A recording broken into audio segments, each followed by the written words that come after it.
South Asia is witnessing political tremors. Bangladesh Prime Minister Sheikh Hasina has stepped down and has fled the country.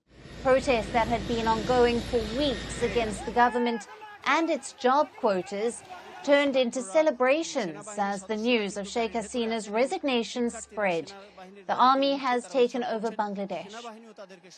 Now, for more on this, we have with us Ambassador Bhaswati Mukherjee. She is a former Indian diplomat and a distinguished author and commentator who is joining us live from New Delhi. Welcome to First Post. I'll jump right in with the first question. Sheikh Hasina's resignation, what does it mean for India? Sheikh Hasina's resignation means that we've lost a trusted friend. We were the country that helped Bangladesh get liberated from the Pakistani genocide and all the atrocities that the Pakistan army had perpetrated on East Pakistan. And her father, the late Mujibur Rahman, was father of the Bangladeshi nation. And Sheikh Hasina actually escaped assassination at that time because she was in India when her family got assassinated. She's an old friend of India. And indeed, it is a sad, very sad day for India that she has been forced to step down in this manner. Yeah. And what will India's foreign policy be towards Bangladesh now? It's too early to tell. We don't know what kind of a government is going to be formed. Is it a government of national unity? Is it an army coup? Is it a technical government until elections can take place? Because it's not so easy to get rid of all her supporters. She has a huge number of supporters. So in a polarized Bangladesh, with free and fair elections, India would have to watch and wait and see what happens. On the other hand, if it is a military coup maneuvered by supporters of Pakistan, it may not be good for us, but it's too early right now, a couple of hours after the event, for India to speculate on what it should do or not do. Absolutely. Too many questions at the moment. Will a power vacuum in Bangladesh create a migration and perhaps security crisis for India? There is no power vacuum because I understand that some kind of government by the Bangladeshi army is being formed. So there is no power vacuum. From what I can see on social media, there were even names floating around. There would be an exodus of Bangladeshi refugees, Hindu refugees, in case they start killing Hindus. That has not yet happened, thank God. That is the only thing we need to watch out for. If they start killing Hindus, whose percentage since Bangladesh got independent was 25% and is now, I understand, 4.2%. But in a big population, that's still a large number. If they start trying to cross over the border, then we would have to deal with that situation. As indeed we dealt with it when there was genocide in Bangladesh and 10 million East Pakistanis, now called Bangladeshis, camped in West Bengal, which is my home state.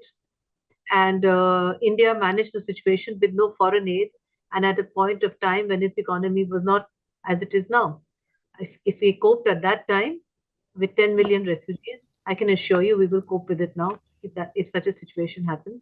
It may not happen. They may not go after the minorities. They may be able to form a government of national reconciliation. We have to wait and see what happens. Right. Ambassador, what does Hasina's resignation mean for stability in the region? Bangladesh was a fast-growing economy, and under Sheikh Hasina, it had moved from LDC to a developing country status. It had all the parameters of quick economic development.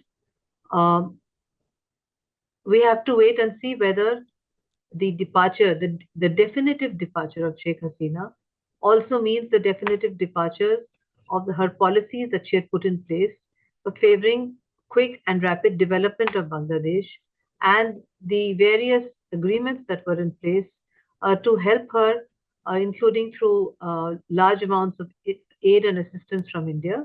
We have to wait and watch and see which way that goes. Ambassador, thank you very much for being with us on First Post and for your valued insights on all the latest news coming out of Bangladesh.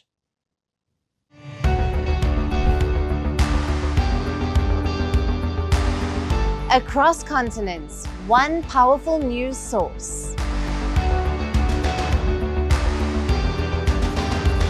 Bringing you diverse perspectives on the issues that matter.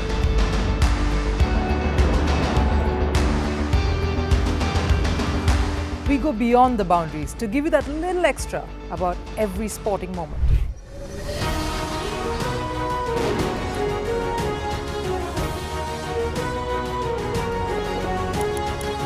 So thank you for making First Post 5 million strong. We're counting on your support, and you can trust us to bring you the news unfiltered and unvarnished.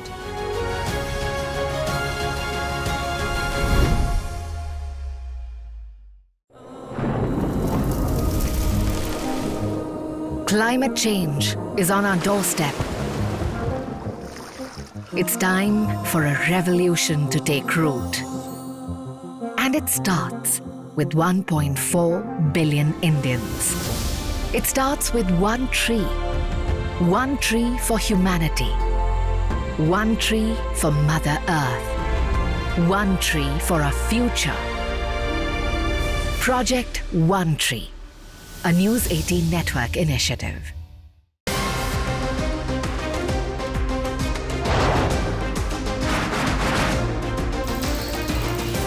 On the today, the T20 World Cup Bangladesh moved across to the West Indies. What can you expect from this?